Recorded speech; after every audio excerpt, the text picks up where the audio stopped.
Solverde.pt. São muitos anos.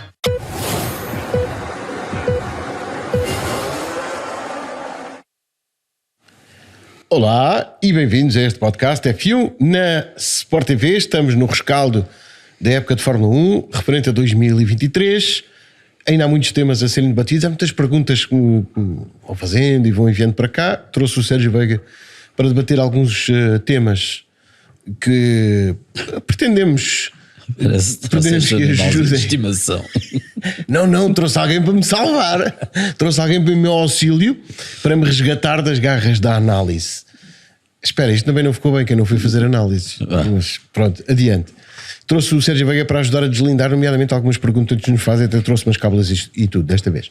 A propósito do quê? Do título do Max Verstappen. Terceiro título, em sequência. Uma pergunta que me fizeram e que deu que pensar. O que é que faz do tricampeão Verstappen diferente do Verstappen que foi campeão pela primeira vez em 2021? É uma pergunta, porque já falámos sobre isto. O desenvolvimento que ele teve terá sido tão grande mesmo do ponto de vista da forma como ele próprio aborda as corridas. Podemos sempre dizer que é mais fácil ter o carro que ganha.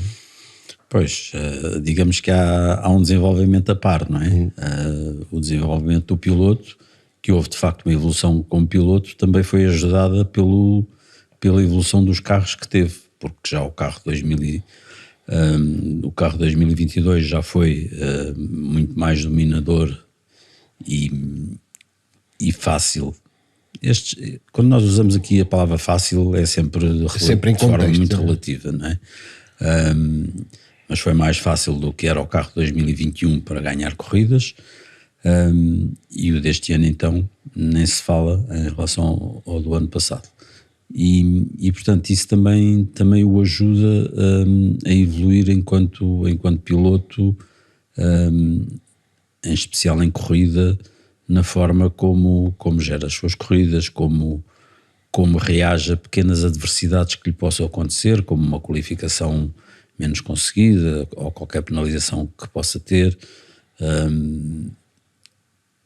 tanto na qualificação como até durante a corrida, como vimos em Las Vegas, que teve uma penalização e reagiu com tranquilidade, até alguma sobranceria.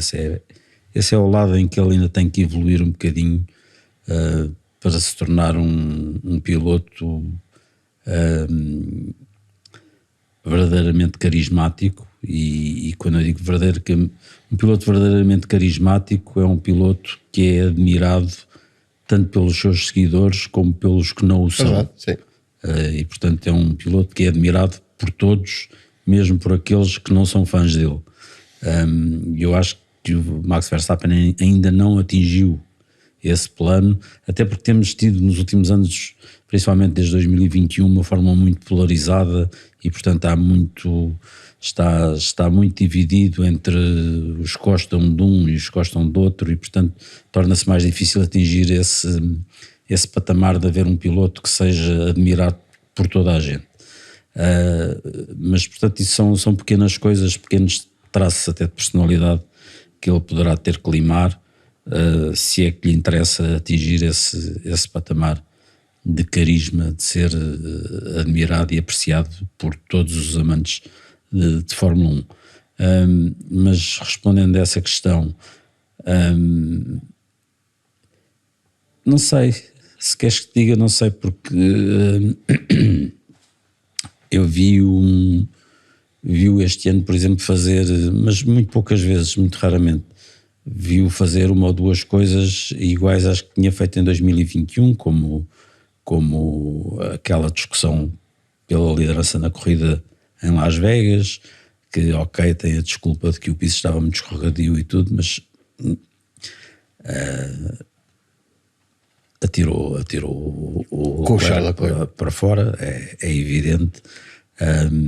Fez-me lembrar ali um bocadinho aquela travagem em Abu Dhabi no final da reta grande na primeira volta. Desculpa. Sim, com o Lewis Hamilton. Sim. Foi muito semelhante. portanto, mas isto são coisas que aparecem agora muito pontualmente, enquanto em 2021 era uma coisa mais corriqueira, e portanto ele tem estado a refinar. Obviamente que o carro que tem também lhe permite isso, a falta de concorrência também lhe permite ele tornar-se um piloto mais tranquilo, mais do género já sabe fino. que chega lá, não é? Está mal. E portanto, obviamente está. Mas esta é a progressão natural dos pilotos. Nós se virmos. Eu consigo ir até ao Prost. Eu lembro do Prost quando se estreou na Fórmula 1, também era super rápido, fazia poles e aquele professor que ficou famoso como professor, que arrancava e perdia lugares no arranque e depois ia ganhar ao fim, que as pessoas atribuíam muito à sorte e não sei o quê, que só se construiu mais tarde. Sim. É a evolução natural. O Senna também foi amadurecendo e tornou-se muito mais piloto de corrida e mais paciente, à espera da oportunidade. O próprio Schumacher também, quando apareceu, era mas faz parte, é a experiência a acumular-se, é o amadurecer da própria pessoa. O fazer anos corresponde também a acumular experiência e a encarar as coisas. O acumular experiência é quando tu chegas pela segunda ou terceira vez a um grande prémio, sabes que quando lá passaste há 2 anos, se tivesses feito as coisas diferentes, tinhas conseguido melhor resultado. E aí daquela vez já vais fazer a coisa de outra forma e conseguir muito provavelmente um melhor resultado. E é isso que nós estamos a assistir com o Max Verstappen, com a ajuda de carros que têm sido cada vez mais competitivos. Será mais ou menos o que o Carlos Sainz vai pensar quando voltar a Las Vegas e vir as tampas de saneamento, vai-se desviar para a esquerda e para a direita. Mas isto vem a propósito, outra pergunta que se faz com sentido, com algum sentido, sobretudo para quem está mais por dentro do que é isto dos carros de corrida, que é a pergunta mas está lá outro com um carro igual, como é que é possível? O colega de equipa não consegue fazer o melhor ou minimamente parecido? A propósito disto mesmo, a caminho daqui, cruzei-me com a entrevista, mas não só, o Alexander Albon, 22 corridas a dar entrevistas à Sport TV, e resolveu dar uma entrevista ao outro podcast, inadmissível. Como é que é possível? Como é que é possível? E que lhe fazem uma pergunta que é, mas afinal o que é que diferencia o Max Verstappen? E ele dá aquele exemplo do ir às definições do computador e pôr a sensibilidade do mouse no máximo, que é interessante. Sim, é uma resposta interessante e que, segundo ele, desmistifica aquilo que nós dizemos do carro ser construído para o Max Verstappen. Sim.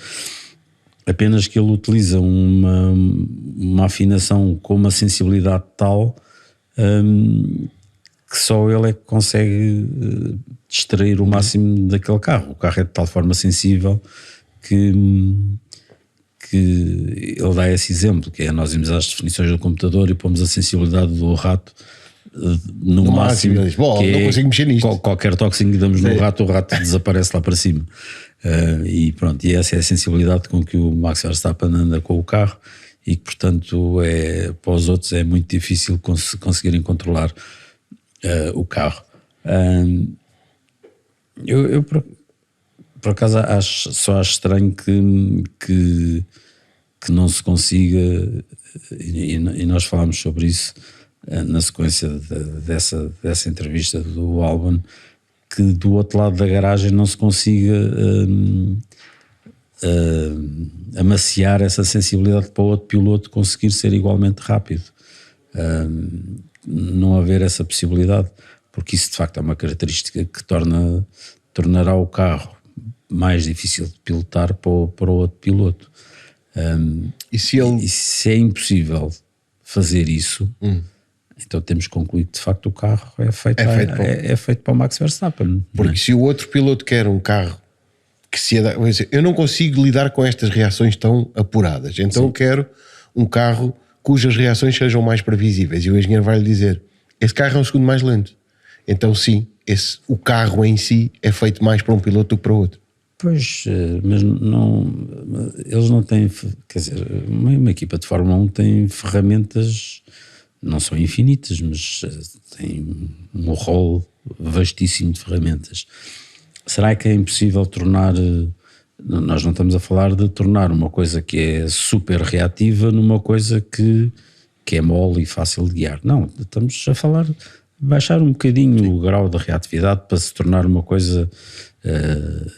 Os outros pilotos que lá andam não são os tipos que andam a fazer turismo. Também gostam de reações rápidas, claro. Que um carro reaja rapidamente, só que pelos vistos, segundo o Albon, aquilo é um ponto de reatividade que pouca gente tem mão naquilo. E portanto é baixar um bocadinho o grau de reatividade do carro. Será que eles não têm ferramentas para, sem sacrificar a parte aerodinâmica, a parte mecânica, sem tornar o carro muito mais lento, torná-lo mais friendly, mais amigável, mais fácil de guiar? E a pergunta difícil, será que querem? Pois, esse é um... Sabes que... E tu afloraste isso uma vez e eu acho que muito bem, não estou aqui a dizer puxa-saco, mas... Puxa-saco! que é a organização atual da Red Bull, que não havia no tempo do Albon, mas que há agora, que é do engenheiro do carro do Verstappen ser também o chefe dos engenheiros e, portanto, mandar no que o engenheiro do Pérez pode fazer no seu carro. E esta é uma estrutura que deixa aqui um bocadinho a desejar se o engenheiro do Pérez terá toda a liberdade do mundo de fazer tudo o que quer no carro do Pérez. Ou até guidance, ou seja... Nós não sabemos, isto estamos a especular. Eu preciso que tu me lideres num tema. A tua liderança vai ser com base no sucesso que existe e o sucesso está do outro lado da garagem. Sim. Vai ser difícil até adaptar o discurso. Eu vou ajudar aquele engenheiro, mas com a experiência que eu tenho de um carro ganhador. Até isso é difícil. Porque eu não faço ideia, mas as discussões dentro da equipa devem ser interessantes, porque eu, se fosse o engenheiro do carro do Pérez, poderia chegar e calculo que essa discussão deve ter existido. Mais que uma vez. Sim. Eu teria chegado ao Jean-Pierre Lambiase, que é o meu chefe, né? E teria dito: pá, este caminho que está a ser seguido é ótimo para o Verstappen, mas repara que o meu piloto já ganhou corridas este ano com o carro como estava. Porque é que agora estamos a mudar temos que sacrificar o carro que servia tão bem ao meu piloto? Isso é muito interessante, porque o meu sucesso, tu vais exigir que eu tenha sucesso, né? O teu trabalho como meu chefe é exigir que eu tenha sucesso, e eu vou-te responder: o meu sucesso está dependente de uma coisa que eu não posso fazer porque não tenho o aval da equipa para fazer. Daí eu ter-me cruzado com uma pergunta que havia numa revista inglesa, que é: e a Red Bull precisa mesmo que o colega de equipa do Max Verstappen ande ao mesmo nível que ele? Sobretudo depois de ver esta época em que ele acabou em segundo no campeonato, longe a uma milha náutica, mas acabou em segundo no campeonato. Eu aí lembro-me da rapidez com que o Daniel Ricciardo se pôs a milhas da Red Bull, depois de fazer uma... Pá, a minha memória é péssima, já não me lembro se fez uma, se duas épocas como colega. Fez uma e meia. E depois fez aquele resto de 2016 e fez 2017, acho. Sim. Fez uma se embrulhou com ele em Baku, e depois etc. Rapidamente a andar ali para fora, portanto deve ter percebido alguma coisa. E daí para cá nunca houve colega de equipa à altura, nem a Red Bull se mostrou muito interessada nisso. E eu acho que não deixa de ser significativo que ao fim de tantos anos, e estou aqui a meter os 4 anos de campeão de Vettel, ao fim de tantos anos em que a Red Bull teve carros dominadores, esta é a primeira vez que a Red Bull consegue 1-2 no campeonato de pilotos. Acho que não deixa de ser significativo. E foi preciso terem o carro que tiveram este ano, que foi de facto um carro esmagador perante todos os outros. Portanto, de facto, mas lá está. Vamos criticar. Nós podemos dizer, bolas, eles podiam ter 2 pilotos top, que era muito mais divertido para as corridas e tudo, mas vamos criticar uma equipa que beneficia um piloto que ele sozinho ganha o Mundial de Construtores. Exatamente, sim. Como é que a gente pode criticar uma coisa destas? A nós dava-nos jeito que eles tivessem 2 pilotos ao mesmo nível que andassem à luta um com o outro. Era muito mais giro para nós. Para toda a gente, sim. Mas nós podemos criticar a estratégia deles de beneficiarem um piloto, e eles respondem-nos com: tomem os resultados, estão aqui, o que é que têm a dizer? E aí temos que meter a viola no saco, não é? Os adversários também tiveram que ter a viola no saco muitas vezes esta época, mas há aqui 2 em especial. Foi mais ou menos de semana a semana, ou de 15 em 15 dias. Faziam a bagagem e lá ia a viola dentro do saco. Há dois adversários com quem o Max Verstappen também teve duelos muito intensos já, mas um mais que outro. O Hamilton e o Alonso, 38 e 42 anos respectivamente, portanto idade para terem juízo. E no entanto, apesar de tudo, não parecem ter assim muita vontade de parar, nem depois de algumas épocas que foram... Algumas épocas foram realmente decepcionantes. O caso de Fernando Alonso é diferente, que esta época é muito menos decepcionante do que outras que teve anteriormente, antes de sair e voltar para a Fórmula 1. No caso do Lewis Hamilton, são 2 anos terríveis depois de um período de domínio, e especificamente no caso do Lewis Hamilton, e segundo ele, e numa entrevista recente à Automotive on Sport, com um carro terrível em que ele fez 1000 experiências, nenhuma delas resultou. Os carros de competição, nós temos um conhecimento relativamente profundo da indústria dos automóveis e saudável, ou minimamente saudável, de como se faz um carro de competição. Nunca um carro de competição deve ser, talvez com exceção da resistência, um carro de competição nunca é confortável para um piloto. Sim. Mas daí a serem feitas 1000 experiências e ele ter a pior experiência da vida dele como piloto, vai uma distância grande. Primeiro, o lado do Alonso, eu acho sinceramente que o Alonso não sabe fazer mais nada. Eu também parece que ele não quer. E não gosta, acima de tudo, não gosta de fazer mais nada, e é isto que ele gosta de fazer, e portanto há de correr até aos 60 anos. Acho que vamos ter o Alonso a correr, não necessariamente na Fórmula 1, mas há de estar sempre ligado às corridas. E não tem mal nenhum, se é assim que ele é feliz, que corra até aos 100 anos. Acho fantástico. Achei curioso que ele definisse esta época como a sua segunda melhor época, a seguir a 2012. Não fala dos 2 títulos. Sendo que ele foi campeão do mundo em 2005 e 2006, não deixa de ser curioso. E 2005 e 2006 a lutar contra contra um Schumacher na Ferrari, portanto, mas é curioso, e faz de facto uma época tremenda, obviamente no início auxiliado por um surpreendente Aston Martin, que depois caiu um bocadinho, voltou acima, mas acima de tudo é notável o espírito do Alonso e a forma não é agressiva, mas é agressiva, mas isto sem qualquer tom pejorativo, antes pelo contrário, digo isto de forma elogiosa. É admirável aquela forma como ele morde e não larga quando está atrás de alguém.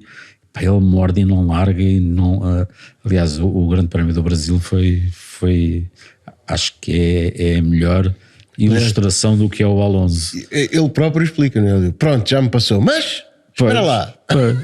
É impressionante, não, ele não desiste até custar o risquinho, ele não desiste.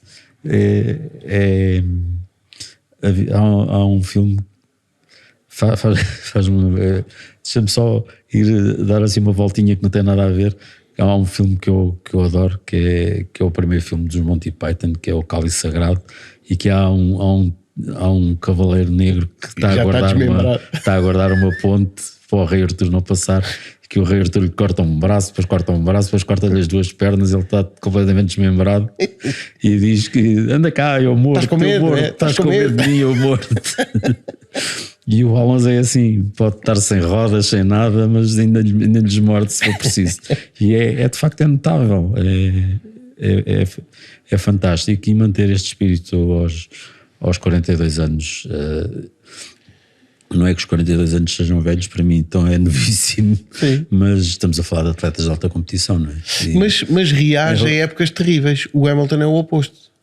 Sim, o Hamilton tem uma coisa curiosa. O Hamilton já é de uma geração, apesar de serem 4 anos de diferença, o Hamilton de certa forma já é de uma geração diferente. Sim. O Hamilton ainda outro dia falávamos, o Hamilton é o primeiro piloto proveta Exatamente. a chegar à Fórmula 1. Foi feito para isto. Sim. E já preparado, e já com simuladores, e não sei, é uma geração que vem a seguir à do Alonso, apesar de serem 4 anos de diferença. E é um piloto que ganhou todos os anos, e todos os anos teve sucessos, e agora de repente está há 2 anos sem sucessos. O Hamilton é interessante que ainda hoje o site da Fórmula 1 publicou hoje uma entrevista com ele que é bastante interessante, em que ele refere, em que ele diz basicamente que nós todos somos seres humanos, e obviamente que eu Hamilton, ao longo destes 2 anos, já me passou muitas vezes pela cabeça, já tive dúvidas muitas vezes de serei eu que estou a perder? Sim. Será o carro? Sou eu que estou a fazer isto mal? Sim. Não, serei eu a perder faculdades já? Será o carro? Mas depois ele diz que muitas vezes são pequenos detalhes do carro, e refere, e este ano aconteceu isso muitas vezes na Mercedes. Provas, há uma prova em que o Hamilton está lá em cima e o Russell cá em baixo, e na prova seguinte vira, está o Russell lá em cima. Sim. E o Hamilton cá em baixo. Raramente estiveram os 2 Mercedes quando dizemos no topo, é atrás igualados num patamar, sim. E portanto foram épocas muito difíceis para ele, mas ele insiste, ele insiste e acha que consegue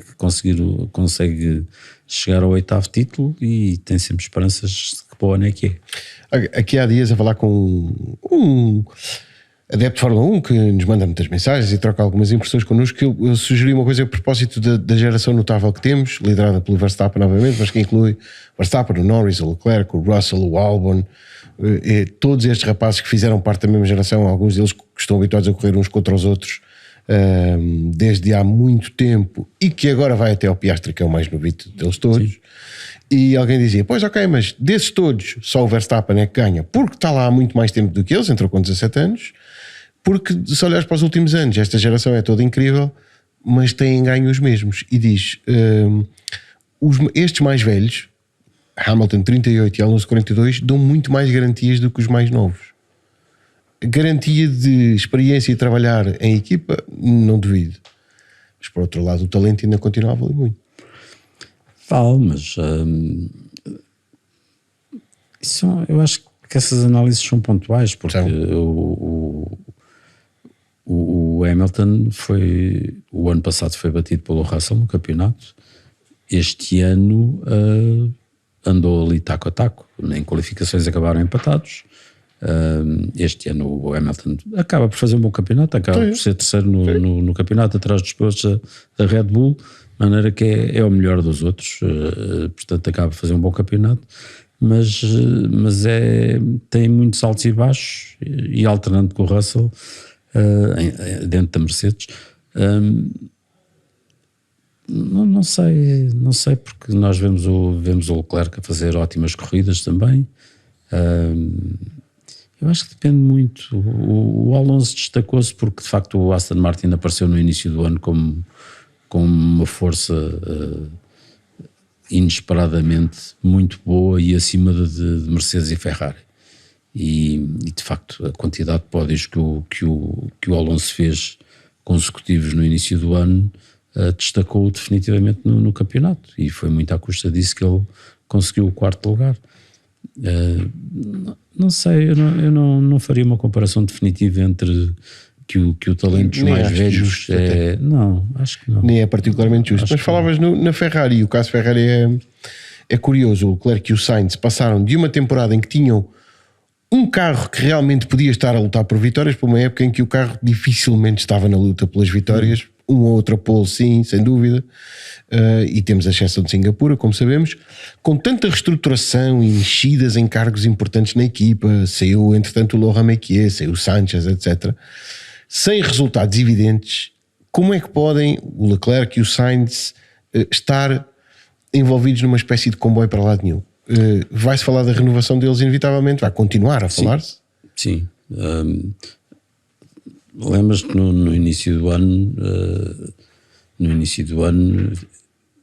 eu era da opinião que dificilmente a Ferrari iria conseguir fazer uma época semelhante à do ano passado, por toda aquela confusão por que estava a passar, pela entrada tardia do Vasseur para a liderança e, portanto, pelo tempo que iria demorar a reestruturar a equipa, cujo processo ainda nem está terminado. Sim, ainda há gente que ainda há de entrar, portanto o processo ainda nem está terminado, e essas coisas demoram sempre o seu tempo. O problema da Ferrari é que está em permanente reestruturação, nunca há um período de estabilidade.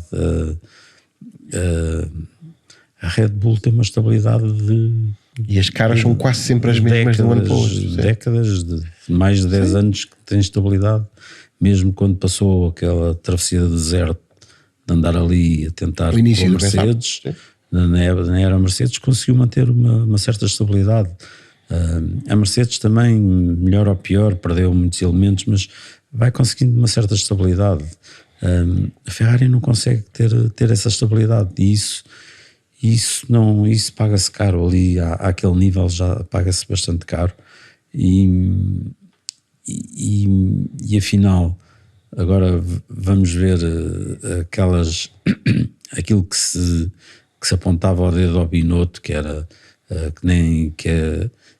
que sob a direção do Binotto a Ferrari não conseguia acertar com estratégia nenhuma, não sei o quê. Continuaram a haver os mesmos erros este ano. É verdade. Portanto, não estava ali na cabeça da Hidra. Porque não é o chefe de equipa que determina estratégia nenhuma, não é dele que depende Tem disso. Decisões importantes a tomar, mas não é ali. Não é quando se para trocar pneus. Aí não é tido nem achado.